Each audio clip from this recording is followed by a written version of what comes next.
Hello everyone, మనం ఈరోజు అయితే కాశీలో ఉన్న సాక్షి గణపతి ఆలయంకి అయితే పోతున్నాం. కాశీకి పోయిన ప్రతి ఒక్కరు సాక్షి గణపతి ఆలయం పోవాలి. అక్కడ గణేశుని చూసి దర్శించుకోవాలి, లేకుంటే మన కాశీ యాత్ర అనేది ముగించదు.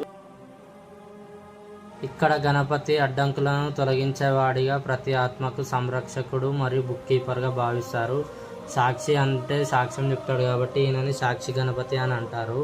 ఈ ఆలయంలో గణపతి ప్రతి భక్తుని దర్శనం గురించి సాక్ష్యంగా నమోదు చేస్తాడు అని నమ్ముతారు. అందుకే దీనిని సాక్షి గణపతి అని పిలుస్తారు.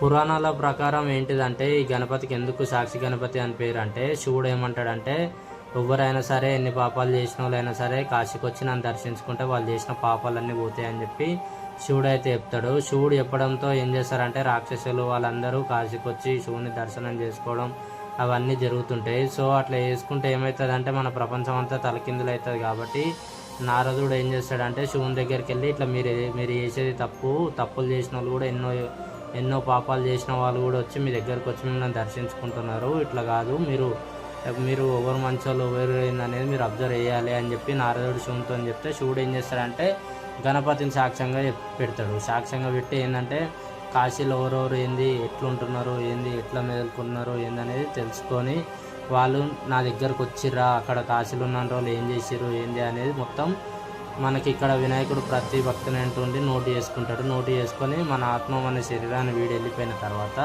పైన మనకైతే సాక్ష్యంగా చెప్తాడు. అందుకే ఆయన పేరు సాక్షి గణపతి.